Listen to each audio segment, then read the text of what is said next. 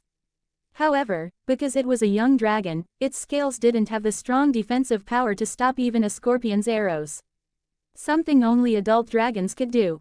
The dragon was obviously Caraxes, Jon's dragon. Just like his rider, the dragon was about 6 years old, but as big as a 40-year-old, showing that rider and dragon were obviously special. After all, dragons couldn't grow that fast, but it just showed how special Caraxes and his rider were. Good morning. Jon greeted his companion in High Valyrian, a language Caraxes understood. Dragons were almost as intelligent as humans, but unlike human society, where socialization was important, dragons had a very simple society based on solitude. If it weren't for ancient Valyria, dragons would never have stuck together so much. A dragon's routine boiled down to 2 things: digging caves in warm places, sleeping, eating, and when it was time to mate, mating with a female. Caraxes opened his eyes when he heard the greeting, but closed them the next second as he let out a high-pitched trill, not moving a muscle and staying warm in the sun. Jon didn't mind and walked towards the stream near the clearing, about 100 meters away. The biggest advantage of living near a dragon was that large animals rarely entered his territory. Washing his face with the cold but clean water of the stream, Jon opened his eyes and looked at the woman dressed in red on the other side of the stream, a graceful smile on her red lips while her ruby-red eyes stared at him with a warm intensity. Behind her, dozens of men and women also stared at him with a fantastic light in their eyes. The woman who seemed to be the leader of the group was wearing a beautiful red dress, which, by the way, was perfectly clean and unscratched despite being in the depths of a forest, and a beautiful necklace with a ruby adorned her graceful neck. Her curly black hair fell over her shoulders and breasts. Jon couldn't help but feel an enormous weight at the sight of the woman. It wasn't fear, but a feeling of helplessness in the face of fate. He could feel the leash of destiny around his neck, preventing him from rebelling. In the eyes of the woman before him, he was the chosen one, the Messiah, the personification of God walking in the mortal world, but in Jon's eyes, he himself was a prisoner with a glorious destiny, but a prisoner nonetheless. When the woman tried to speak, Jon ignored her and returned to the clearing, apparently not wanting to engage her in conversation. Kinvera smiled as she watched the beautiful child disappear and followed in her beautiful gown, which seemed uncomfortable in the harshness of the forest, but her helpers, the fiery hand, devotedly cleared the path for her. "High Priestess, the Child of Light?" another red-haired priestess asked with a worried expression. They had come to North Westeros to find the Son of Light,